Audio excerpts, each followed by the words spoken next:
మహోన్నతుడైన దేవుని ఘననామానికి స్తోత్రములు స్తుతులు కలిగినగాక.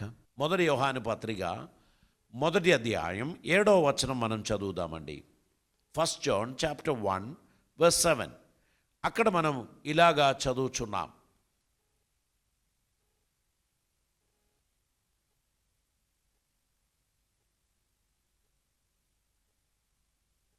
అయితే ఆయన వెలుగులో ఉన్న ప్రకారం మనమును వెలుగులో నడిచిన ఎడల మనము అన్యోన్య సహవాసము గలవారమై ఉందుము. అప్పుడు ఆయన కుమారుడైన యేసుక్రీస్తు రక్తము ప్రతి పాపము నుండి మనలని పవిత్రులుగా చేయును.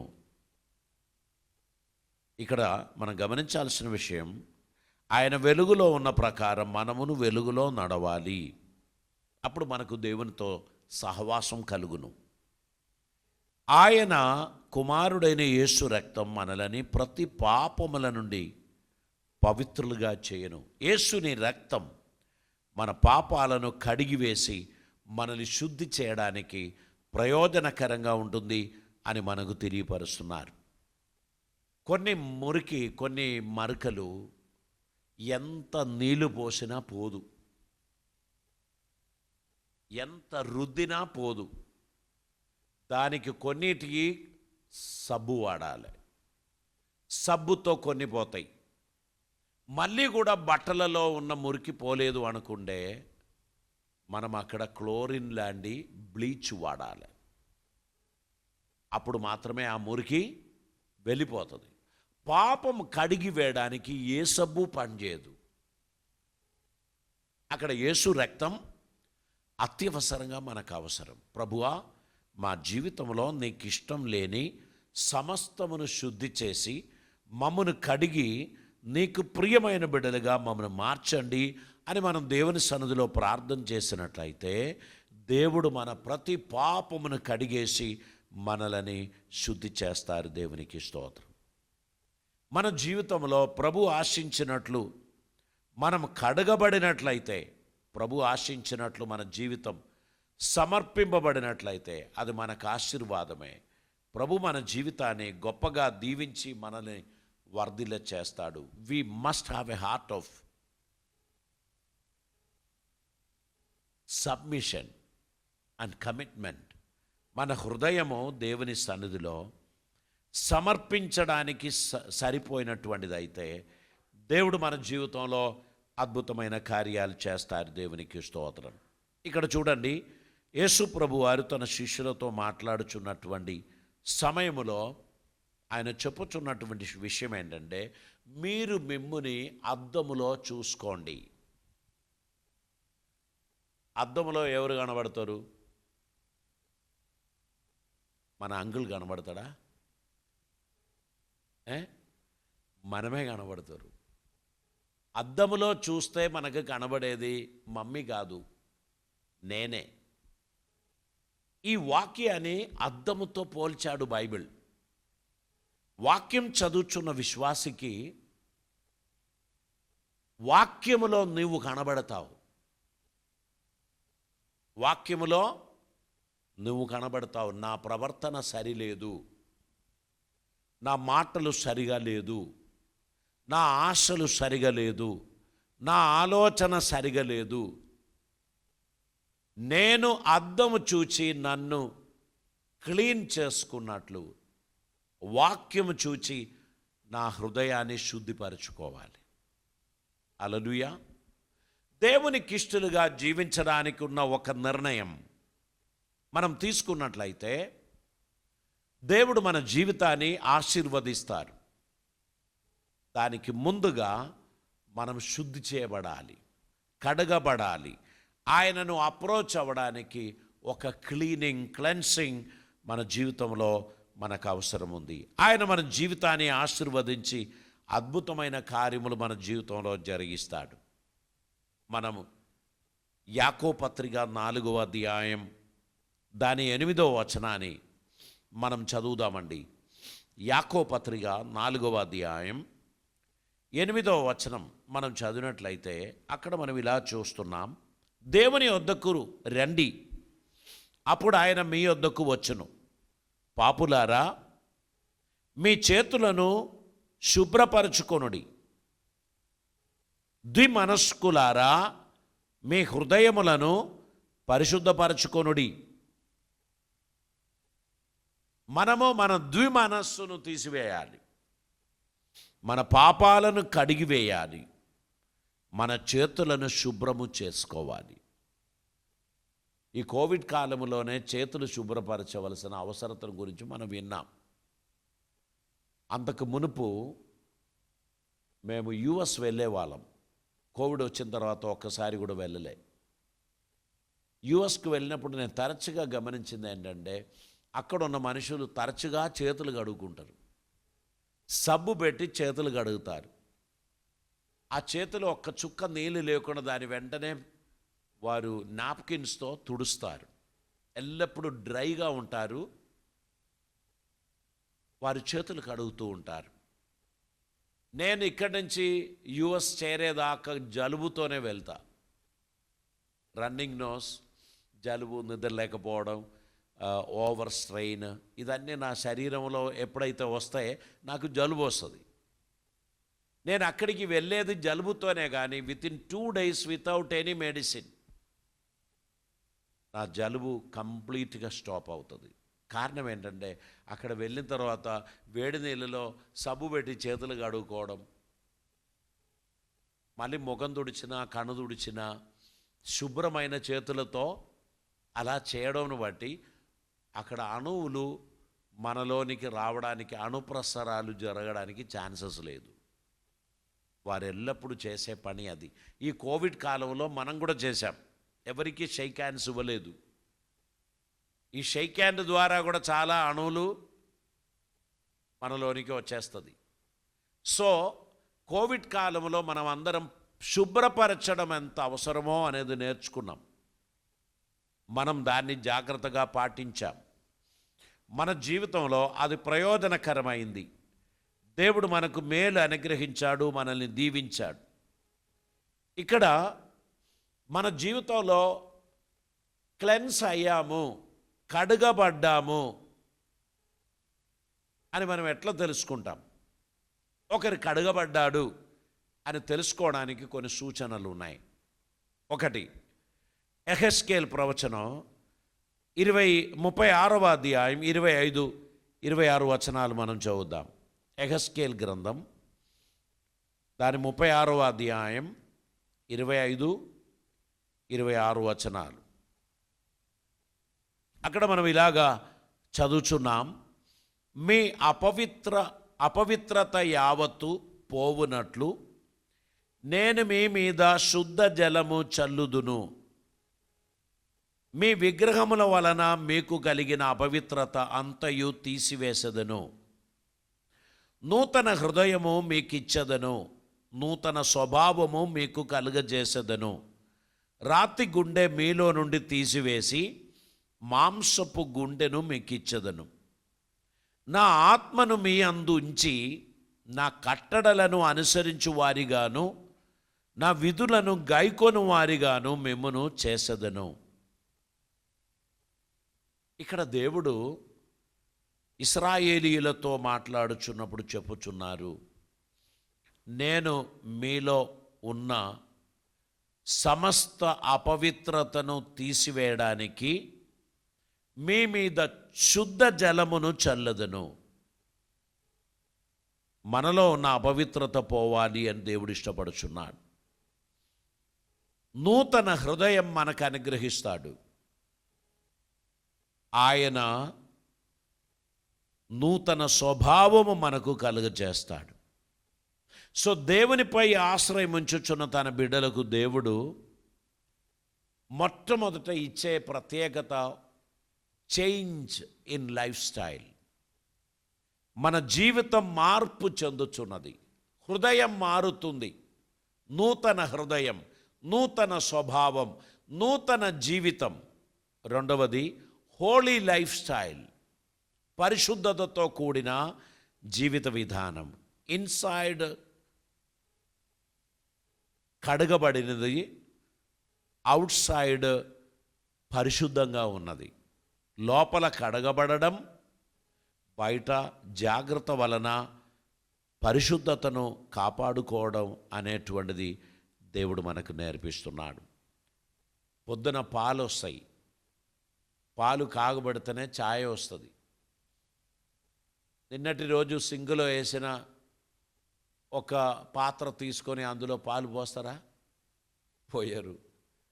అది ఖచ్చితంగా శుభ్రపరిచి మంచిగా కడిగి మళ్ళీ మంచినీళ్ళతో కడిగి అందులో ఏం మురికి లేదు అని రుజువు అయిన తర్వాత పాలు అందులో పోసి కాగబెడతాం. లేకపోతే ఏమవుతుంది? పాలు పగిలిపోతుంది కదా. సో శుద్ధ హృదయం, కడగబడిన మనస్సు మనకు ఖచ్చితంగా అవసరం. దేవుడు మన జీవితంలో అద్భుతమైన కార్యములు జరిగించడానికి తగినట్లు మనలని శుద్ధి చేసిన వారిగా, దేవుని శక్తిని పొందడానికి తగిన సిద్ధపాటు మన జీవితంలో మనకు ఉండాల్సినటువంటి అవసరత ఉంది. దేవునికి స్తోత్రం. రెండవది, శుద్ధి చేయబడిన వారు మెయింటైన్ చేయాలి. ఒక వస్తువు కొనడం పెద్ద విషయం కాదు, దాన్ని మెయింటైన్ చేయడం పెద్ద విషయం. మనం ఇక్కడ విలువైన కెమెరాలు ఇవన్నీ మనం కొంటాం. నయా పైసా ఖర్చు పెట్టని పిల్లలు దీన్ని వాడుకుంటారు. వాళ్ళకు సంబంధం లేదు.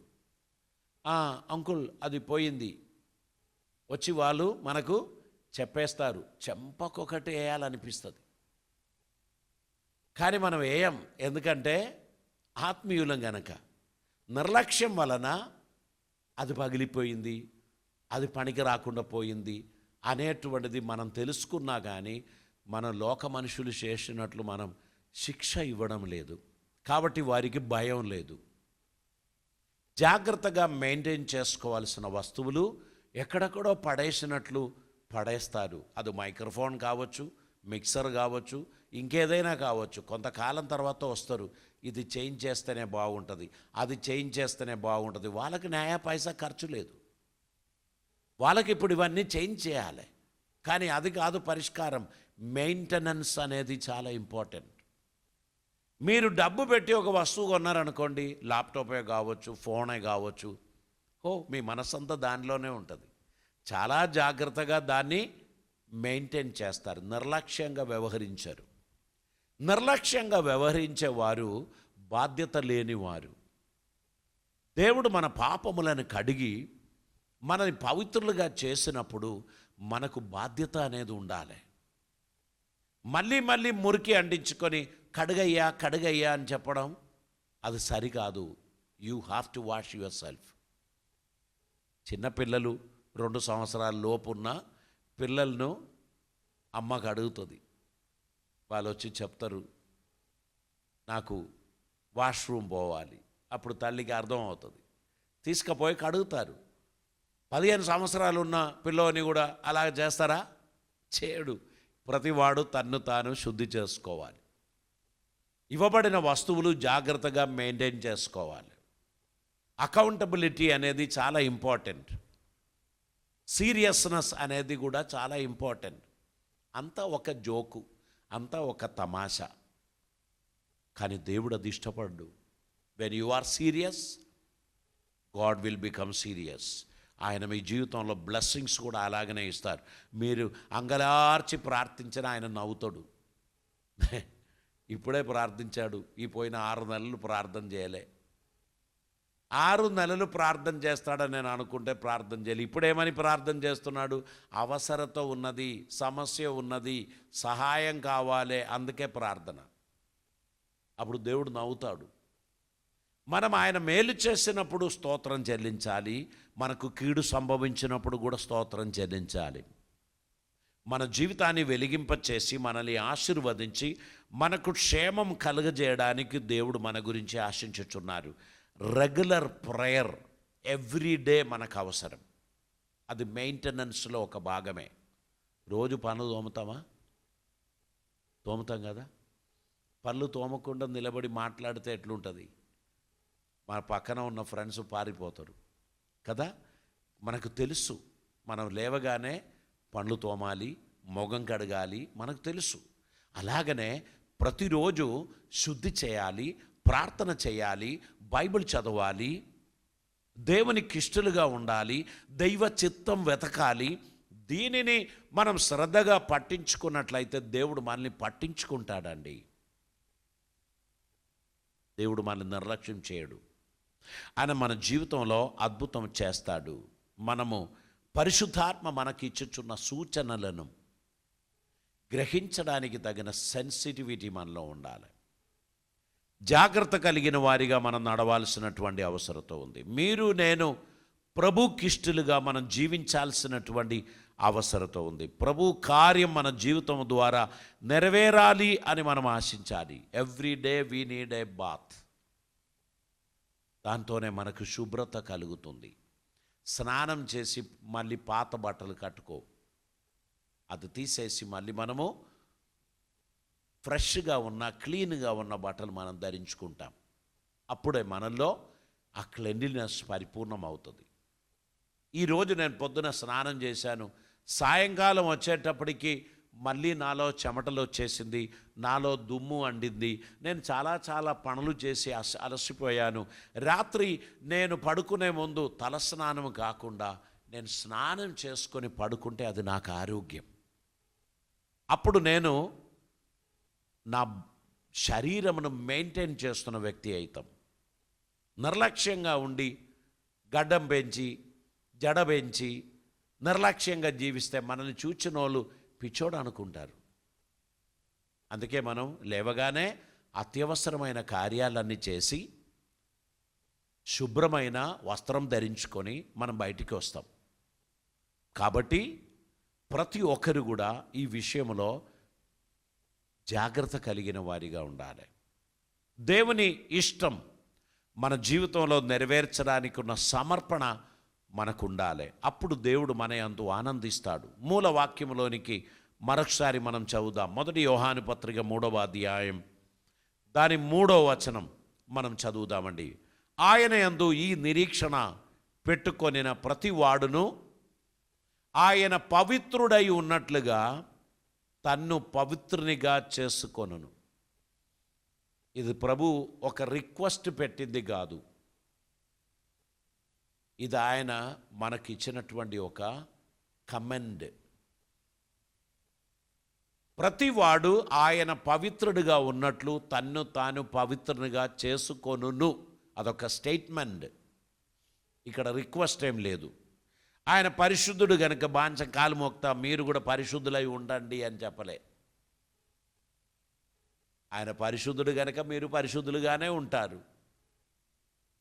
మనం దేవునికి ఇష్టలుగా నడుస్తే లోకం మనల్ని ఆపలేరు. మన ప్రయాణం ముందుకు కొనసాగుతుంది. దేవుడు మనకు సహాయం చేస్తాడు. మన కుటుంబాలు దీవింపబడడానికి ఆశీర్వదింపబడడానికి దేవుడు తన కృప మనకు అనుగ్రహించిన గాక. వాక్యం ఎంత విన్నా ఫూలిష్నెస్ చేసే మనుషులు ఉంటారు. వారికి సమాజంలో ఘనత ఉండదు, వారు ఘనతను పోగొట్టుకుంటారు. నీ జీవితం డే 1 నుంచి 100 years వరకు దేవుడు ప్రణాళిక వేస్తున్నాడు గనక దేవుని ప్రణాళికలో నీవు జీవించడానికి ఉన్నవన్నీ దేవుడు ఏర్పాటు చేస్తున్నాడు. తగిన కాలమందు దేవుడు నీ జీవితంలో అద్భుతాలు చేస్తాడు. కాబట్టి నీవు నిన్ను గూర్చి ఎక్కువగా చింతపడి కలవరపడి బాధపడాల్సిన పని ఏం లేదు.